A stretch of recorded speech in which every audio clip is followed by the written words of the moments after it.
नमस्कार, नेटवर्क 18 की बड़ी मुहिम बटन दबाओ देश बनाओ में आप सबका स्वागत है। आज हम बात करेंगे कि बटन दबाने और देश बनाने में क्या कनेक्शन है और क्यों ये इतनी महत्वपूर्ण चीज़ है और क्यों आपको ये करना चाहिए।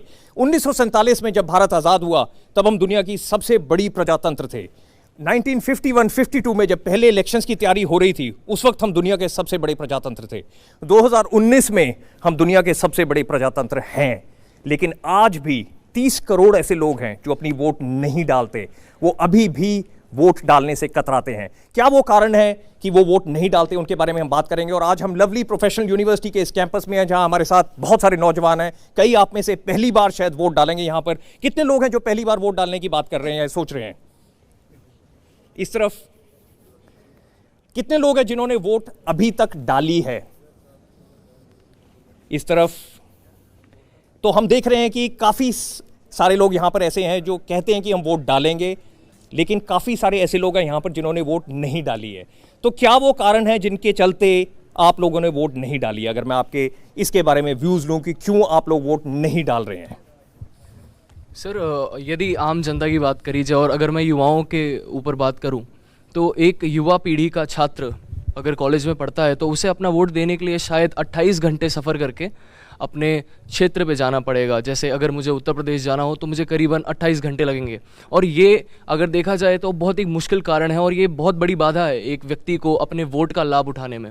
और इस कारणवश दुनिया के, हमारे देश के बहुत सारे ऐसे युवा हैं जो वोट नहीं डाल पाते हैं। लेकिन हमारे साथ बड़ा डिस्टिंग्विश पैनल है। यहाँ पर हमारे साथ दीपक राणा है जिनका दूसरा नाम चाहत भी है। ये LGBTQ कम्युनिटी के एक एक्टिविस्ट हैं। हमारे साथ प्रथम मित्तल हैं जिन्होंने नेता ऐप को बनाया है। हमारे साथ डॉक्टर संजय मोदी हैं जो डीन है लवली प्रोफेशनल यूनिवर्सिटी के। हमारे साथ सृष्टि हैं जो अमेरिका से अभी वापस आए हैं और जिन्होंने एक कंपनी बनाई है जो बच्चों को अपने सपने जो हैं बाहर पढ़ने के उनको पूरा करने में मदद करती है। और शायद पहली बार आप वोट भी करेंगे। तो हम अगर एक बार आपसे ही शुरू करें सृष्टि, कि क्या कारण आप देखते हैं कि जो नौजवान हैं वो वोट करने से कतराते हैं, वो बटन नहीं दबाते, देश नहीं बनाते, क्यों कतराते हैं वो? आई थिंक इसके काफ़ी कारण हो सकते हैं। एक जैसे अभी हमने अभी डिस्कस किया कि लोग को इतना सिंपल नहीं है उनके लिए, थोड़ा उनको ट्रैवल करके कहीं जाना पड़ता है अगर उनकी कॉन्स्टिट्यूंसी यहाँ पे नहीं है। एक दूसरी चीज़ जो हम टेक्नोलॉजी की बात करते हैं कि शायद लोगों को लंबा फॉर्म भरना पड़ता है और वो फिर उसको लेज़ी हो जाते हैं, उनको नहीं कंप्लीट करना वो। और एक और चीज़ होती है कि जैसे हमारे घर में जो बड़े होते हैं, हमारी टीचर्स होती हैं, उनके डिफरेंट व्यूज़ होते हैं बहुत ज़्यादा।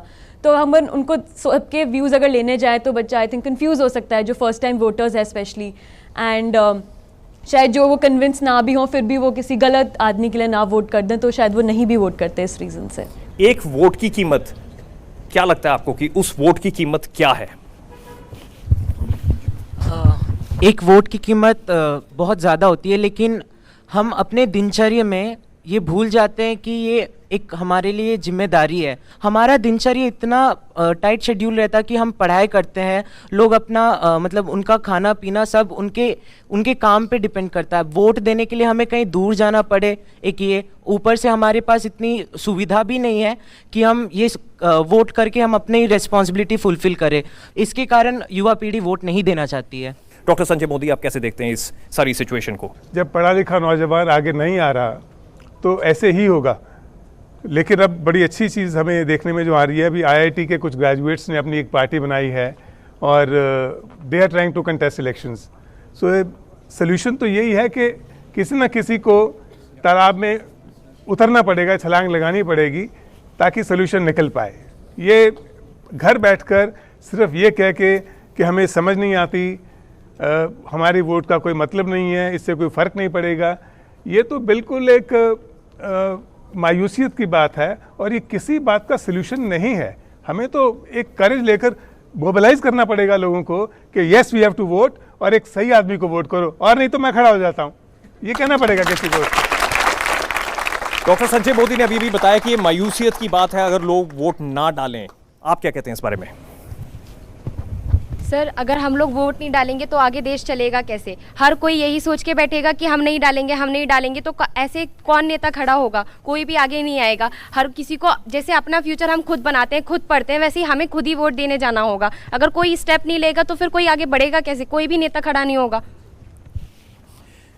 कोई भी नेता खड़ा नहीं होगा तो कैसे वोटिंग आगे चलेगी, लेकिन वोट बहुत जरूरी है, बटन दबाना बहुत जरूरी है, क्या कहना है आपका? सर हम यहाँ पे बात कर रहे हैं कि सबको वोट देना चाहिए, लेकिन हमने एक चीज़ देखी है कि हमारे पास एक नोटा अवेलेबल है, जिससे हम लोग अगर हमें वोट नहीं भी देना है किसी एक पार्टी को तो हम वो क्लिक कर सकते हैं। वो लास्ट बटन होता है, अगर आप ईवीएम पे अगर किसी ने भी दिया होगा, आप सभी को ये नॉलेज होनी चाहिए, अगर आपको किसी पार्टी को नहीं देना है तो वो ईवीएम पे देना चाहिए। लेकिन सर इस पे मेरा एक सवाल है कि अगर हमने वहाँ पे वोट ना भी दिया तो इसका मतलब तो यही होता है कि हमने अपना वोट बर्बाद किया है, ना कि उसका ये होता है कि अगर आपने नहीं दिया तो कोई भी पार्टी नहीं जीतेगी। ऐसा होता है कि अगर आपने नहीं दिया तो अब जो बचे हैं उनमें से लोग जीतेंगे, चाहे वो कितनी भी प्रतिशत में जीतें, लेकिन वो उनमें से जीतते हैं। तो ये मेरा एक बहुत छोटा सा सवाल है।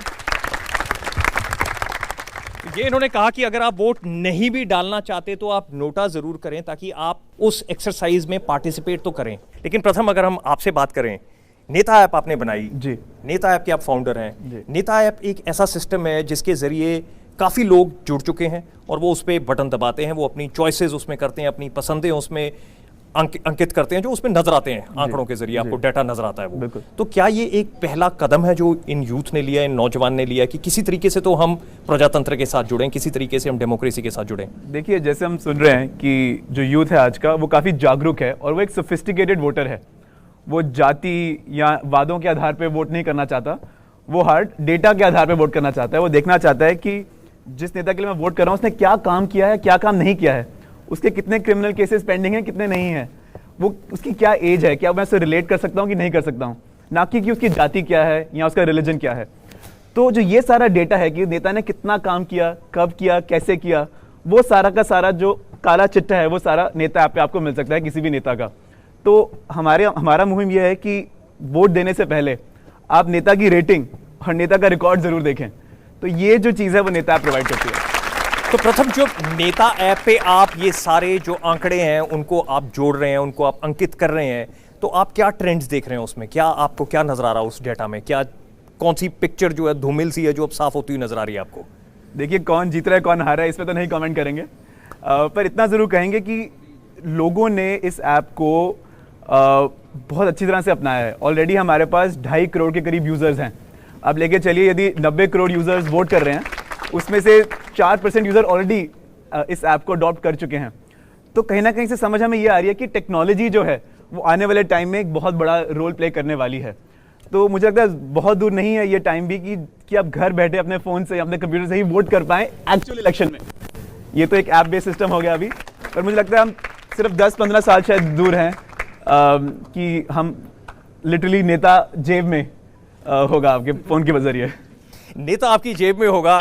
जैसा प्रथम ने कहा, कहते हैं भारत जो है वो आंकड़ों का देश है, इतने बड़े बड़े आंकड़े हैं यहाँ पर, और जो हमारा इलेक्शन कमीशन है, जो हमारा निर्वाचन आयोग है, जिस तरीके की मुशक्कत वो करते हैं कि आपकी हर वोट की कीमत हो। 10,50,000 आपके पोलिंग बूथ हैं, लगभग 40 लाख के करीब सिक्योरिटी पर्सनल और जो स्टाफ है वो डिप्लॉय किया जाएगा, और इससे भी ज़्यादा हो सकता है वो। और जो हमारा स्टाफ ही डिप्लॉय होता है इलेक्शंस में, वो कई देशों की जनसंख्या से ज़्यादा है। इतनी बड़ी एक मुहिम होती है, आपकी हर वोट की कीमत है। अरुणाचल प्रदेश में जैसा हम बता रहे थे कि एक वोट के लिए 6 इलेक्शन कर्मी 2 दिन चलकर गए ताकि वो एक औरत जो है वो अपनी वोट डाल सके। उस वोट की वो कीमत है। तो क्यों नहीं आप उस वोट की कीमत को समझ पाते? सर वोट की तो कीमत है, पर उस वोट के बाद क्या? जब रिजल्ट की बात होती है, जब परिणाम की बात होती है, तो वहाँ पे चीज़ें बहुत ही ज़्यादा डगमगा जाती हैं। तो जब ऐसा कुछ लोग देखते हैं, यूथ देखता है, तो वो ये सोचता है कि इस वोट से क्या होगा। बात अगर मैं दूसरी तरफ से करूँ कि जो भारत में हो रहा है वो ये हो रहा है कि दो हमें ऐसे पार्टीज मिल गई हैं जो एक दूसरे पे दूसरे का विरोध कर रही हैं, एक दूसरे पे वाद विवाद कर रही हैं, कोई लांछन लगा रहा है, कोई किसी की सरेआम इज्जत उछाल रहा है।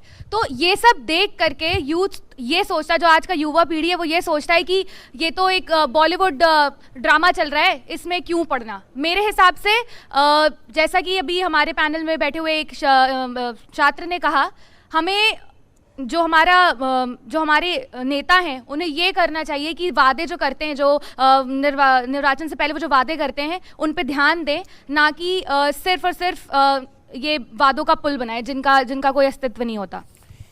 इस सारे पचड़े में हम क्यों पड़े, इस सारे झगड़े में हम क्यों पड़े, ये सोच के हम अपनी वोट ना डालें। लेकिन एक कदम 2014 में लिया निर्वाचन आयोग ने, जब ट्रांसजेंडर जो हैं उनको एक तीसरे लिंग की तरह उन्होंने उनको आइडेंटिफाई किया, थर्ड जेंडर उन्होंने उनको कहा, और ट्रांसजेंडर्स को भी एक मौका मिला कि वो प्रजातंत्र में भागीदार हों और उसमें शामिल हों। लेकिन फिर भी आज की डेट में अगर आप देखें तो 4,90,000 के करीब ट्रांसजेंडर हैं, लेकिन जो वोटर्स के तौर पे रजिस्टर्ड हैं वो सिर्फ 40,000 हैं। 90% अभी भी रजिस्टर्ड नहीं है, वोट नहीं डालना चाहते। क्या आप अभी भी समझते हैं कि आप प्रजातंत्र का हिस्सा नहीं बन सकते? अगर जो वोटिंग का हिस्सा बने वो भी वोटिंग क्यों नहीं करने जा रहे, उसका सबसे बड़ा रीज़न ये है कि सोसाइटी से उनको एक्सेप्टेंस आज तक भी नहीं मिली, जो पहले भी नहीं मिली थी। 2014 में इम्प्लीमेंटेशन होने के बाद भी काफ़ी जगह पे काम करना अभी भी बाकी है। अगर आज भी वो वोटिंग करने किसी पोलिंग बूथ पे जाता है तो उसको देखकर जो पोलिंग बूथ वाला सामने वो जो इलेक्शन जो भी वो मशीन के आगे बैठे होते हैं, जो यहाँ पे इलेक्शन ऑफिसर बैठे होते हैं या कोई भी बैठा होता है, जो पोलिंग एजेंट बैठा होता है, तो वो उसको देख के घूरता है कि कौन आ गया है, ये आदमी है या औरत है, ये चीज़ क्या है। तो मतलब उनकी ये सामने देख उसका जो नज़रिया है तो कहीं वो छोड़ देता है कि क्यों क्या करनी है वोट जाके। मैं अगर मुझे सेल्फ रिस्पेक्ट ही नहीं मिलनी तो अगर मेरी सेल्फ रिस्पेक्ट नहीं है तो मेरी वोटिंग भी कोई अहमियत नहीं है। आई थिंक अगर तो ये सबसे बड़ा रीज़न है कि वो आज भी प्रजातंत्र का हिस्सा होकर भी हिस्सा नहीं है। कई ख्यालात, कई बातें, बटन दबाओ देश बनाओ में, बटन दबाओ देश बनाओ में आपका बहुत बहुत स्वागत। इस छोटी सी ब्रेक के बाद अब हम आपसे फिर बातें करते हैं नौजवान से कि कैसे वो बटन दबा सकते हैं, देश बना सकते हैं और कौन सी नई चीजें उनके दिमाग में और ख्यालात में आती हैं। जैसे कि आपने कहा बटन दबाओ देश बनाओ, तो सबसे पहला सवाल ये है कि बटन है कहाँ। मैं दिल्ली से हूँ, मेरा बटन दिल्ली में है। जैसे कि मेरे दोस्तों ने बोला मेरे को वो बटन दबाना है तो मेरे को वहाँ जाना पड़ेगा। और जैसे कि अभी बात हुई टेक्नोलॉजी को आने में 10 साल 15 साल लग सकता है कि वो टेक्नोलॉजी हम तक पहुँचे कि हम अपने घर बैठे बटन दबा सकते हैं। तो उससे पहले चीज़ें तो बहुत हो चुकी कि इस वजह से हम नहीं कर पाते हैं। बट एज ए सोल्यूशन मैं बस एक चीज़ सजेस्ट करना चाहूँगा, अपने यूनिवर्सिटी से, सरकार से रिक्वेस्ट करना चाहूँगा कि हम जैसे बाहर कहीं खेलने जाते हैं, हमको छुट्टी दी जाती है, नंबर भी दिए जाते हैं कुछ सब्जेक्ट में। एक बार वो वोटिंग के लिए भी करके देखें तो शायद हम ज़रूर वोट देने जाना चाहेंगे। बात आई कॉर्पोरेट्स की, तो मैं रिक्वेस्ट करना चाहूँगा कि उनको एक दिन के लिए या 2 दिन के लिए बिना सैलरी काटे वोट देने जाने के लिए देना चाहें। और सर एक लास्ट चीज़ है कि टीवी पे और थिएटर में बहुत सारे एडवर्टाइजमेंट आते हैं कि आ गया मतदान का त्यौहार। मैं सरकार से कहना चाहूँगा कि एक बार त्यौहार मान के तो देखें। डॉक्टर मोदी, आपके लिए इन्होंने एक सुझाव दिया कि इनको छुट्टी भी दी जानी चाहिए और इनको अंक भी दिए जाने चाहिए ताकि ये जाकर वोट डाल सकें। क्या कहना है आपका? बात तो जायज़ है, सहूलियत तो किसी, और मेरा ख्याल है कि कोई बुरा आइडिया नहीं है। जब तक टेक्नोलॉजी नहीं आती तो इस पर विचार किया जा सकता है। मैं यहाँ जानना चाहूँगा आप में से कौन है जो अभी वोट करने वाले हैं इस बार, जो पहली बार वोट करने वाले हैं? पहली बार आप वोट करने वाले हो, तो मैं आपसे पूछना चाहूँगा किन उम्मीदों के साथ आप जाने वाले हैं वोट करने के लिए? सर सबसे पहली बात, मेरे बहुत सारे दोस्तों ने ये बोला कि वोट का क्या मायने है, हमारे एक वोट का क्या मायने है। बहुत बार ऐसा देखा गया है कि एक वोट ने सरकार बनाई भी है, सरकार गिराई भी है। तो हमारा एक वोट कोई सरकार बना भी सकता है, कोई सरकार गिरा भी सकता है। और जैसे टेक्नोलॉजी की बात चल रही है कि वोटिंग में जैसे मैं भी बिहार से हूँ, पटना से हूँ, तो मैं वहाँ पे वोट करने के लिए जा नहीं सकता। बट इलेक्शन कमीशन ने एक नया पॉलिसी लाया एनआरआईज़ के लिए कि एनआरआईज़ अब अपने कंट्री में ही बैठ के अब इंडिया में जिस भी स्टेट में है वो वहाँ पे वोट डाल सकते हैं। तो इलेक्शन कमीशन ने ये शुरुआत की है, तो हमें भी इलेक्शन कमीशन और गवर्नमेंट का साथ देना चाहिए इस चीज़ में, और हमें भी आगे बढ़ना चाहिए। नो मैटर हमारे वोट से वो गवर्नमेंट बने ना बने, बट अगर जैसे फॉर एग्जाम्पल हमने वोट दिया और वो गवर्नमेंट नहीं बन पाई, तो नेक्स्ट बार उनको ये तो लगेगा जो इतना वोट मुझे नहीं मिला था, जिसके कारण मैं खुद को इम्प्रूव कर सकूं। तो वोट देना बहुत ज़रूरी है एक डेमोक्रेटिक इंडिया जैसे कंट्री में। बिल्कुल, वोट देना बहुत ज़रूरी है। मैं एक कमेंट दूसरी साइड से भी लूँगा, जो पहली बार कोई वोट डालने जा रहे हैं इस बार, यहाँ से पहली बार जो वोट डालेंगे, अच्छा ये बताइए। सर मेरा मानना यह है कि किसी भी चीज़ को चलाने के लिए दो चीज़ चाहिए होती है, एक रिस्पॉन्सिबिलिटी और एक अथॉरिटी। हमारे देश का युवा अथॉरिटी चाहता है, वो चाहता है कि मेरी बात सुनी जाए, मेरे को रिप्रेजेंटेशन मिले, लेकिन वो अपनी जिम्मेदारी नहीं समझ रहा है। जब तक हमारे देश के युवा को उसकी जिम्मेदारी नहीं समझी जाएगी, हमारा संविधान भी हमको फंडामेंटल राइट्स भी देता है तो फंडामेंटल ड्यूटी भी देता है। अगर हमारा फंडामेंटल राइट है वोट डालना, तो हमारी फंडामेंटल ड्यूटी भी होनी चाहिए वोट डालनी, तभी हमारा देश बढ़ पाएगा। मेरा मानना यह है। बिल्कुल, इन्होंने कहा कि अगर इनके पास राइट है तो इनके साथ साथ ही ड्यूटी भी है। सृष्टि, मैं आपसे एक लास्ट कमेंट लेना चाहूँगा पैनल से, फटाफट लास्ट कमेंट्स, कि जो कुछ आपने सुना, जिस तरीके से आपने सुना, तो आप क्या देखते हैं कि क्या रास्ता आपको आगे नज़र आ रहा है, कितना आपको इनमें जोश नज़र आ रहा है नौजवानों में कि वो वोट डालेंगे, और क्या चैलेंजेस देख रहे हैं आप? आई थिंक जोश तो सभी में है वोट डालने का। आई थिंक किसी ने अपना, ऐसा नहीं है किसी ने अपना हाथ नहीं उठाया, तो आई थिंक सारे करना तो चाहते हैं, लेकिन वही एक्सेसिबिलिटी नहीं है उनको, वो ट्रैवल करके जाना पड़ता है, यहाँ टेक्नोलॉजी नहीं है, तो ये सारे इश्यूज़ आई होपफुली थोड़े सालों में ठीक हो जाएंगे, एंड तब सारे हमारा शायद जितने प्रतिशत लोग वोट कर रहे हैं वो शायद इंक्रीज़ हो जाए। डॉक्टर मोदी, आपका क्या कहना है?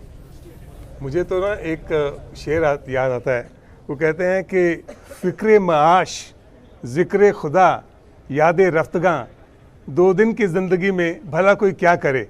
और ये इलेक्शन तो हर 5 साल बाद आती हैं, और फिर स्टेट इलेक्शंस भी हैं।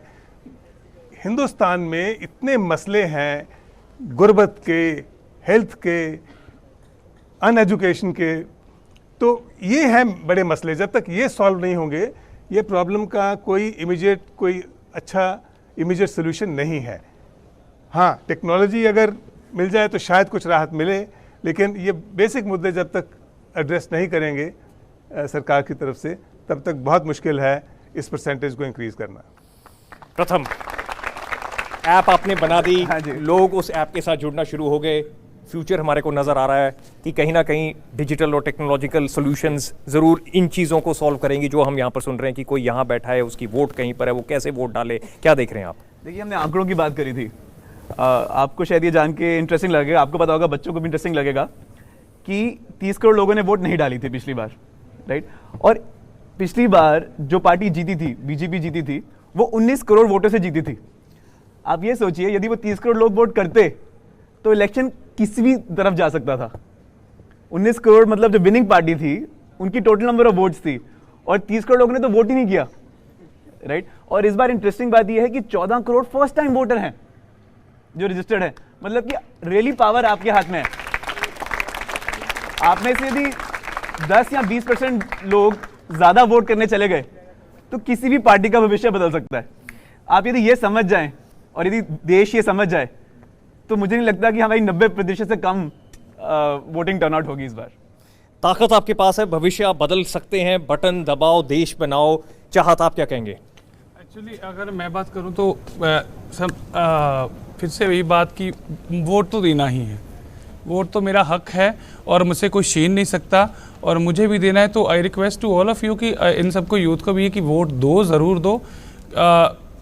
अगर एक ईंट जो है ना, अगर एक ईंट गलत लग जाए, एक ईंट किसी दीवार में गलत लग जाए तो दीवार की शेप बदल जाती है।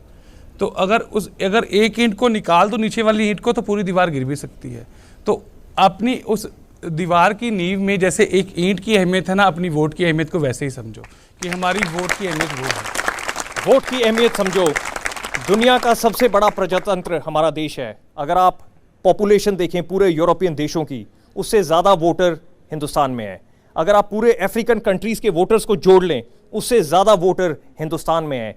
ये प्रजातंत्र जो है दुनिया का सबसे बड़ा है, लेकिन इसको मजबूत रखने के लिए आपको बटन दबाना पड़ेगा, देश बनाना पड़ेगा। नेटवर्क 18 की इस बटन दबाओ देश बनाओ मुहिम में शामिल होने के लिए आप सबका बहुत बहुत धन्यवाद।